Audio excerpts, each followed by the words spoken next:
Good morning students. मैं Mahatma Gandhi convent विद्यालय से आपकी हिंदी टीचर मिसेस जया दुबे।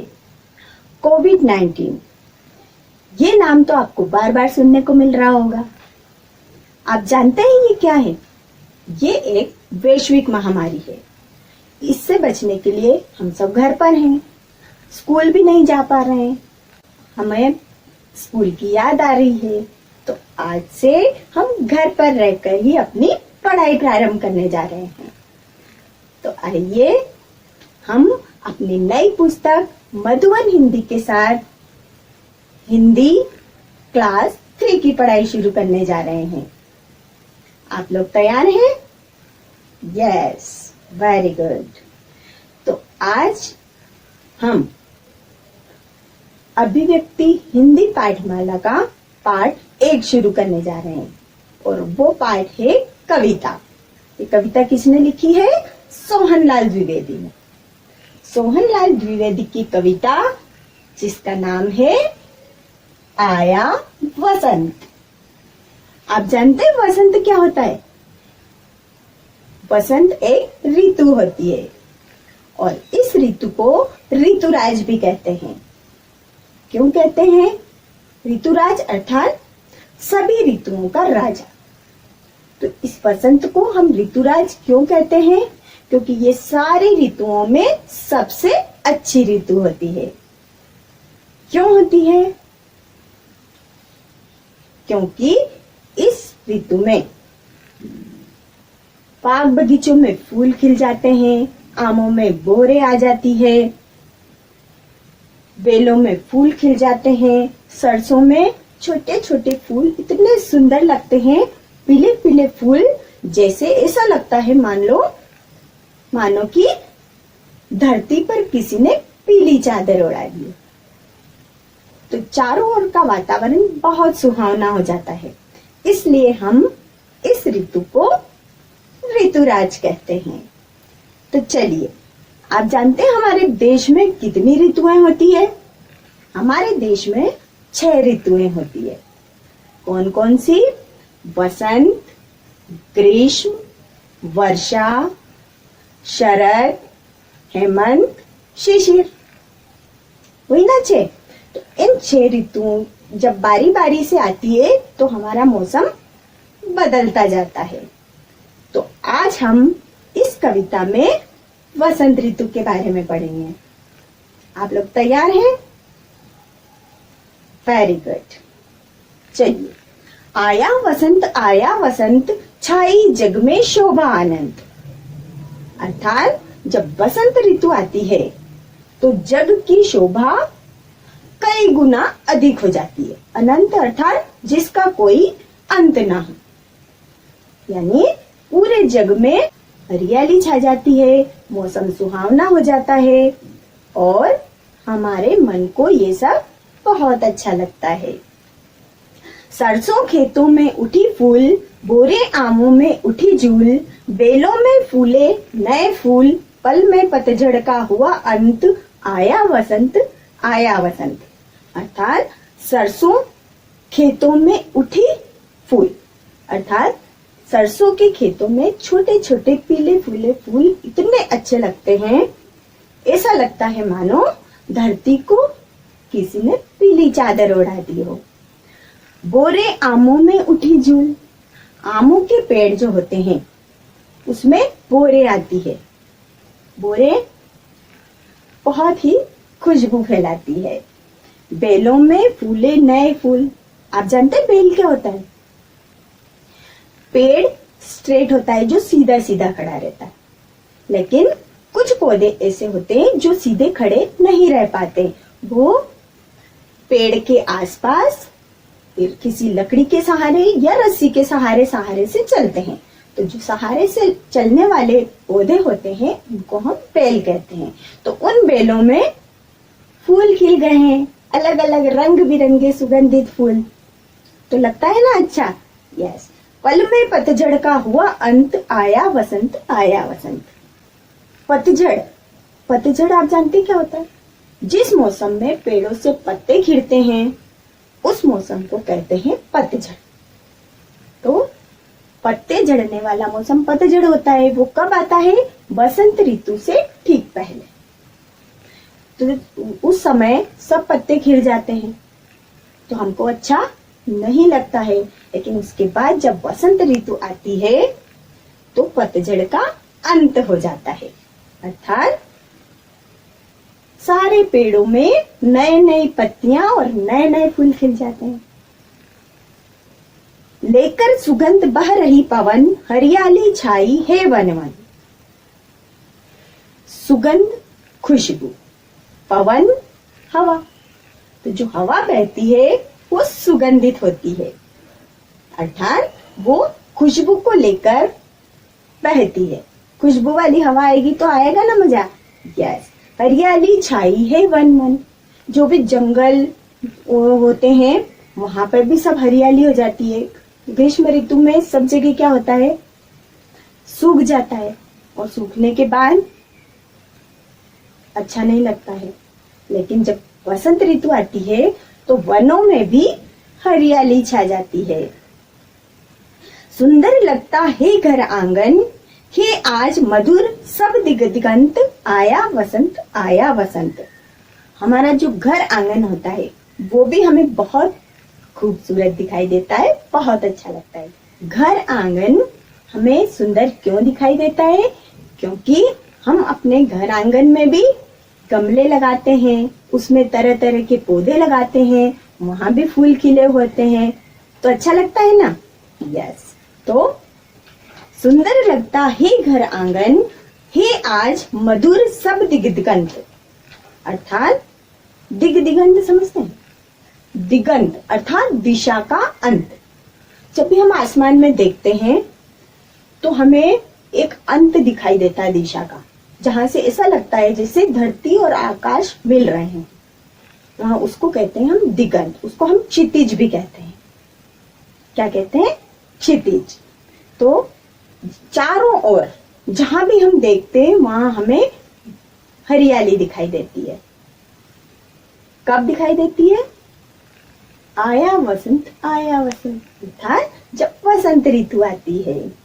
भोरे गाते हैं नया गान, कोकिला छेड़ती कुहूतान। जब फूल खिलते हैं तो फूलों के ऊपर भोरे बैठते हैं, फूलों का रस पीते हैं और गुंजन करते हैं। भोरे जब बोलते हैं उनकी वाणी को हम क्या कहते हैं? गुंजन करना। तो भोरे जब गुंजन करते हैं, नया नया गान गाते हैं, और आमों के पेड़ों पर कोयल बोलती है। कोयल की आवाज बहुत मधुर होती है, तो कोयल कुहूतान छेड़ती है, भोरे नए नए गाने गाते हैं। कवि के कहने का ये तात्पर्य है कि इस मौसम में सभी प्राणियों में सुख का संचार हो जाता है, अर्थात सभी बहुत खुश रहते हैं। चारों तरफ खुशियां ही खुशियां फैल जाती है। हे सब जीवों के सुखी प्राण, इस सुख का हो अब नहीं अंत।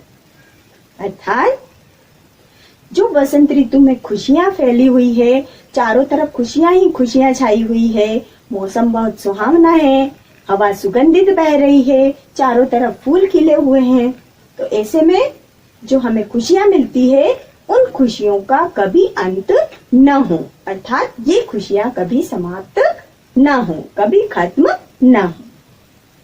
आया वसंत आया वसंत, समझ गए ना? Very good. तो अब हम एक वीडियो के माध्यम से इस कविता को याद करेंगे। आइए। आया वसंत कविता।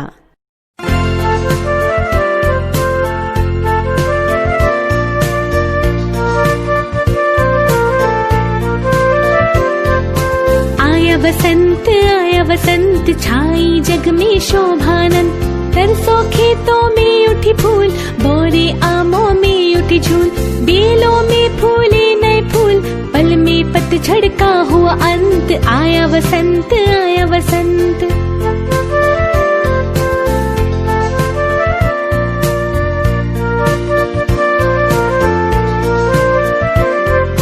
लेकर सुगंध बह रही पवन, हरियाली छाई है वन वन, सुंदर लगता है घर आंगन, हर आज मधुर सब दिगंत। आया वसंत आया वसंत।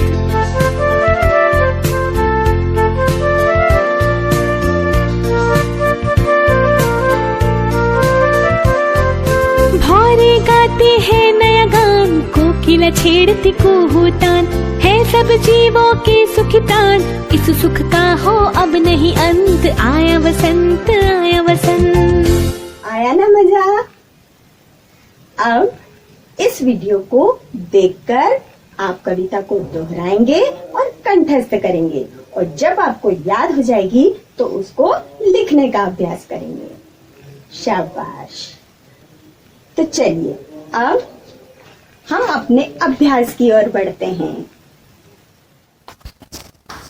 बोलिए। शोभा, अनंत, सरसों, बोरे, हरियाली, सुंदर, आंगन, दिगंत, कोकिला, प्राण। बताइए, हमारे देश में कितनी ऋतुएं होती है? नाम बताइए। हमारे देश में 6 ऋतुएं होती है। कौन कौन सी? वसंत, ग्रीष्म, वर्षा, शरद, हेमंत और शिशिर। वसंत ऋतु आने पर किसका अंत हो जाता है? वसंत ऋतु आने पर पतझड़ का अंत हो जाता है। आपको कौन सी ऋतु अच्छी लगती है और क्यों? हमको वसंत ऋतु अच्छी लगती है। क्यों? क्योंकि इस मौसम में, इस ऋतु में चारों ओर खुशियां ही खुशियां फैल जाती है। सोचिए, वसंत ऋतु किन गुणों के कारण ऋतुराज कहलाती है? वसंत ऋतु आने पर चारों ओर हरियाली छा जाती है।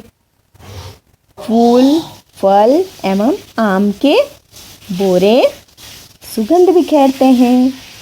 खेतों में सरसों के फूल ऐसे लगते हैं मानो किसी ने धरती को पीली चादर ओढ़ा दी है। इन्हीं कारणों से हम वसंत ऋतु को ऋतुराज कहते हैं। लिखिए, कुछ शब्दों में उत्तर दीजिए। वसंत ऋतु में कुहूतान कौन छेड़ता है? वसंत ऋतु में कुहूतान कोकिला छेड़ती है। बोरे किस पेड़ में लगती हैं? बोरे आम के पेड़ में लगती हैं। वसंत आने पर पवन क्या करती है? वसंत आने पर पवन सुगंध लेकर बहती है।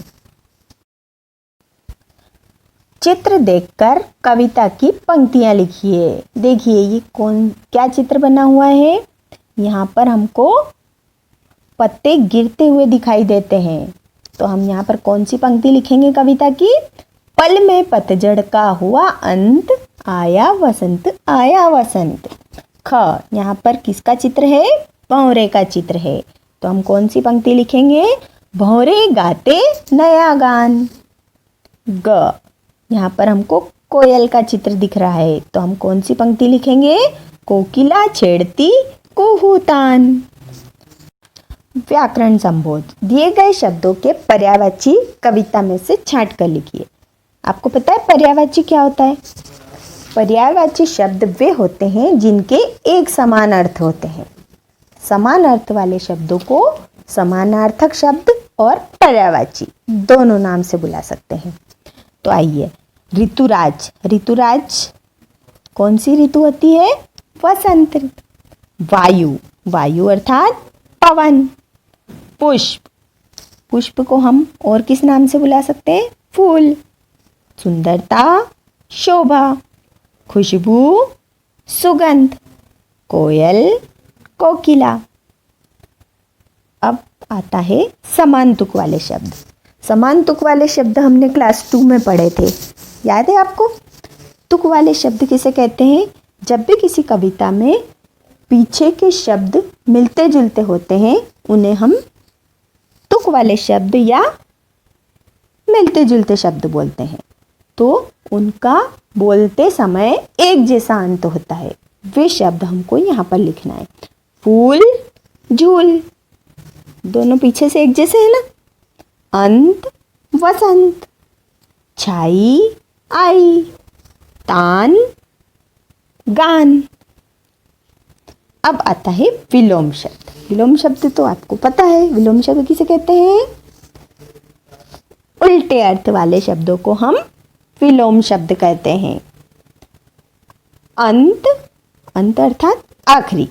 आखिरी तो पहला शब्द क्या होगा? आरंभ। जब हम शुरू करते हैं तो क्या बोलते हैं?